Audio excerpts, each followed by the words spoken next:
o que é essa representação física de uma NFT? O que é isso? A gente deu exemplo aqui no comecinho do programa, eu perguntei, isso vai virar um NFT? Sim. Né, vamos supor que virasse. Então você ia ter uma imagem original e quem printasse teria uma série de cópias. Igual eu posso chegar e tirar um print da Mona Lisa e não quer dizer que eu sou o dono da Mona Lisa. Um print da ilustração. Exatamente. Não é a original. Não é a original. E a Mona Lisa original vale centenas de milhões de dólares. Enquanto as cópias, como são infinitas, não valem nada. Não valem nada. Com NFT é exatamente a mesma coisa.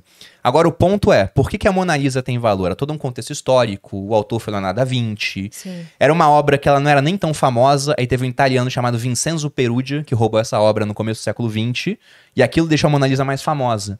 Então tem um contexto, mas hoje vários NFTs, eles são simplesmente status. O pessoal compra porque é legal ser dono de NFT daquela coleção. Tem duas coleções muito fortes assim. Uma é dos CryptoPunks, que são desenhos horrorosos, pixelados. São 10 mil e foi uma das primeiras coleções a ser lançadas. E aí pegou muita repercussão. Um CryptoPunk hoje você não consegue comprar por menos do que alguns milhões de reais. É sério? É, alguns milhões de reais. E teve uma outra coleção que foi lançada há menos de um ano, chamada Bored Apes, que são os macacos. É bem mais legal o desenho, só que em si é um desenho. Só que o que os Bored Apes têm por trás? Os CryptoPunks têm mais história, digamos assim. Só que os Bored Apes vieram com a proposta de ser um clube.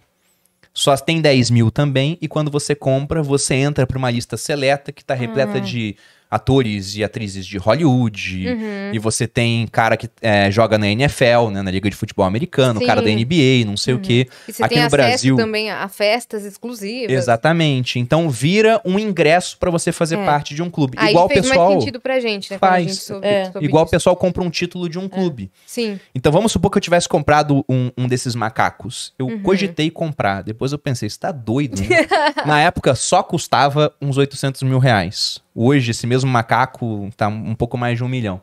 Mas se eu tivesse comprado, o que o pessoal faz? Usa de foto no Twitter, né? Sim. De foto de perfil. Sim. O cara vai e ele pega a imagem e coloca num porta-retrato digital pra ficar em casa, faz quadro. Tá. Porque ele vira também o detentor dos direitos sobre aquela imagem. Sim. A Adidas comprou um pra usar em propaganda. A Visa comprou um CryptoPunk pra botar no museu que ela tem lá de arte. Então, por enquanto, é muito mais Status. focado em status e arte. Só que isso vai ter repercussões no futuro. Quais? Eu não tenho nem ideia. Mas uma das coisas que possivelmente vai acontecer. Hoje, para você criar um perfil em rede social, você precisa de uma série de documentos, né? Sim. Número de chip, não sei o quê. Você já vai ter, na verdade já tem, mas não tem repercussão ainda, redes sociais descentralizadas, onde você vai usar um avatar lá. E ninguém vai saber que aquele avatar é a Yas. Então hoje você tem opiniões que você não dá em rede social porque você sabe. Eu vou ser cancelado se eu der essa opinião. Agora, se você é anônima e tem um avatar, você não é cancelada. Então, até eu fiz uma live há um tempo atrás, junto com o Felipe, que ele é um dos sócios de uma research chamada Paradigma, onde o título era Os bilionários do futuro serão avatares na internet. Isso vai acontecer. Eu sou um cara que fiquei bilionário com Bitcoin, por exemplo. Quero sumir do mapa, tanto pensando em questão de segurança, quanto também em perseguição de governo. Eu sumo do mapa, eu entro em uma rede social descentralizada, que não tem dono, eu uso um avatar, ninguém sabe que aquele cara sou eu continuo espalhando ideias da mesma forma que eu fazia antes. Mas será que não pode ter a ver também com o metaverso? Também. Essas redes sociais podem ser o metaverso.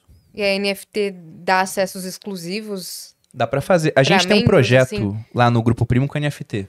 Eu Sobre vi os isso. desenhos que vocês fizeram no lançamento. Do que foi, meu Deus? Foi do curso de cripto, mas o pessoal do Viver de Renda vai ganhar também dessa última turma. Eu lembro que você postou as imagens.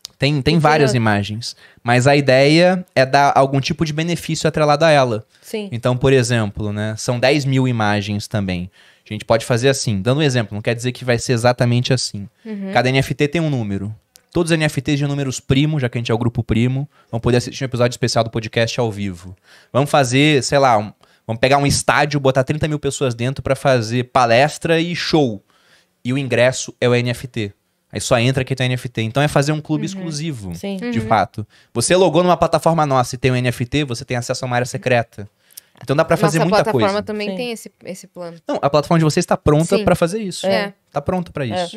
Acesso exclusivo pra membros Até que tem o esse Bax NFT. falou uma coisa que a gente não tinha parado pra pensar, mas nesse lance de usar NFT como um benefício para outra coisa, a gente até pensou assim, cara, pode ser... Sabe aquela coisa de... Quando o Banco X tá patrocinando o show do YouTube, aí quem tem o cartão do Banco X compra primeiro. Sabe? Pode ser uma coisa assim. Por exemplo, o Flow vai lançar um evento tal. Ok. Quem tem a NFT pode comprar primeiro. Não é que os outros não possam ir. Mas se sobrar ingresso, você vai. Na Se frente sobrar. Entendeu? Então, ou por tem um exemplo, acesso VIP ali na frente do negócio. só pra quem Todo ingresso vai virar NFT. Isso vai acontecer. Isso vai acontecer mesmo. Mas tem um ponto que são as consequências que nós não sabemos quais serão ainda. Sim. Porque é muito difícil durante um processo saber onde ele vai terminar. Mas traçando paralelos históricos, por exemplo, a gente pode falar que a gente está no novo renascimento. Se a gente for voltar no Renascimento, lá no século XIV, XV, começando na Itália, o que aconteceu? De maneira muito resumida, né? Antes que os historiadores venham aqui me crucificar. Mas... Você esqueceu do Pois é. detalhe do dia 13 de Eu abril? aceito Eu mesmo. também aceito, Dani, Então, por gentileza. Já que a gente tá falando de metaverso, tem drogas também? Cafeína Pois é uma delas. Aqui não, mas se quiser a gente chama o pessoal. Não Tem precisa. um Pois andar é, de tem cima drogas, aqui. velho. Esse é o negócio, mas deixa o estoque lá com o Monark. Mas, voltando ao Renascimento, a Europa, mesmo após quase 1000 anos da queda do Império Romano do Ocidente, ainda utilizava os algarismos romanos para fazer conta. E tenta fazer em casa aí uma conta em algarismo romano, sei lá, multiplica 75 por 128. São números gigantes, Sim. então era muito ruim de usar aquilo. Fica x.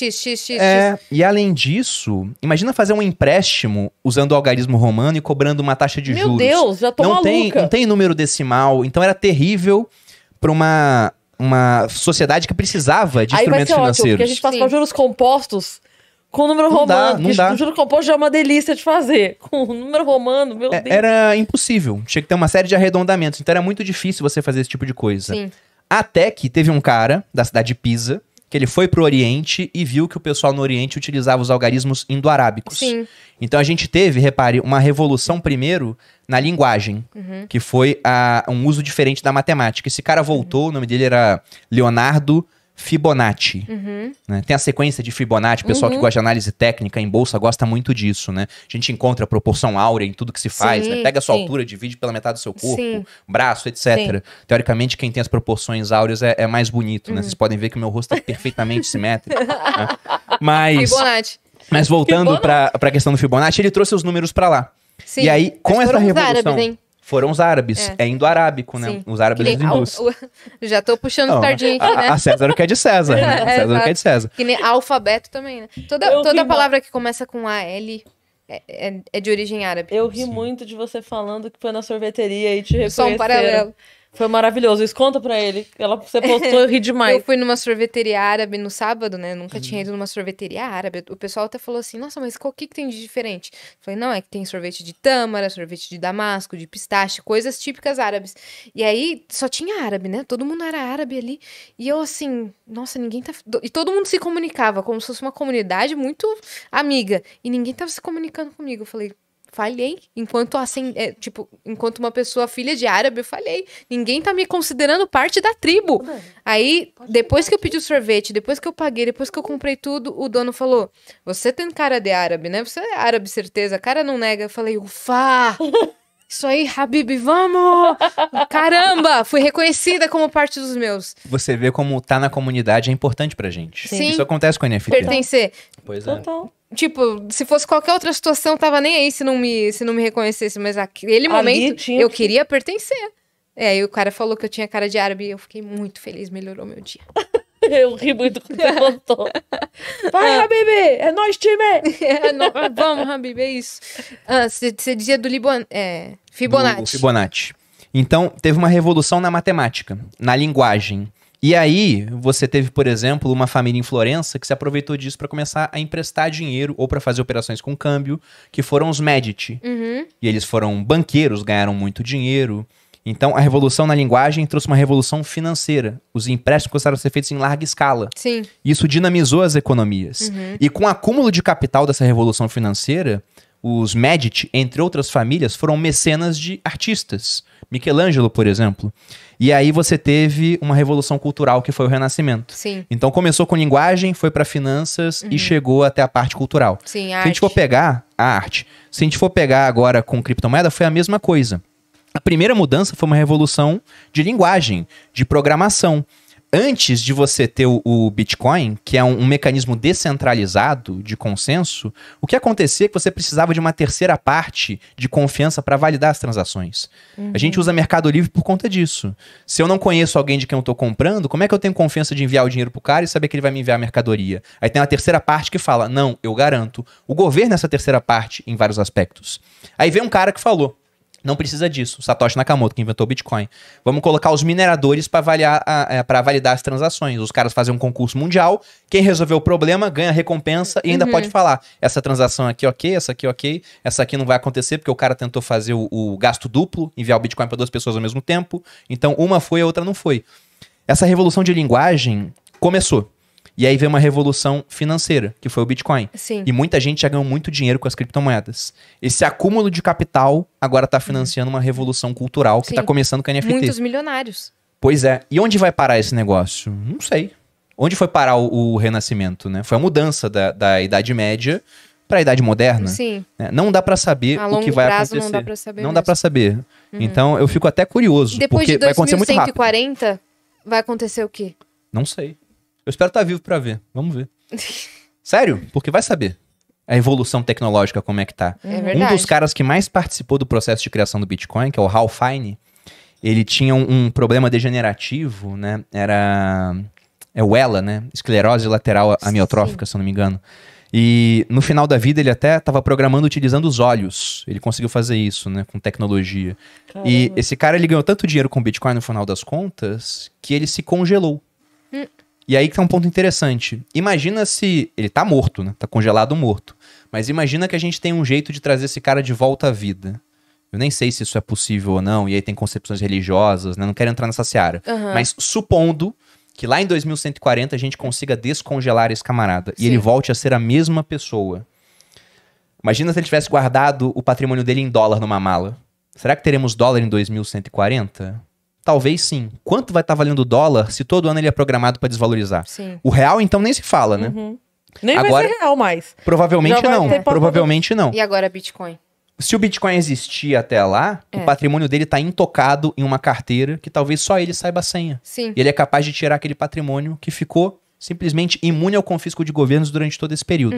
Desde que o Bitcoin exista. O que também é uma extrapolação muito grande da história, né? O Bitcoin tem 12 para 13 anos. Imaginar que ele vai durar, né, 120 anos é muita coisa, mas vai saber. Sim, que o valor do Bitcoin depende de ações políticas e os carambas, não desvaloriza, assim. Claro que tem suas altas e baixas, mas Ele é afetado, ele é afetado. é afetado, mas não tão diretamente quanto a moeda de um país, né? Ele é afetado igual a luz do sol é afetada quando passa uma nuvem, mas o sol permanece o mesmo, né? Seria isso. Reflete nele, mas Não muda nada. não muda nada. Muda o preço. É. Só o reflexo, só o preço. Saquei.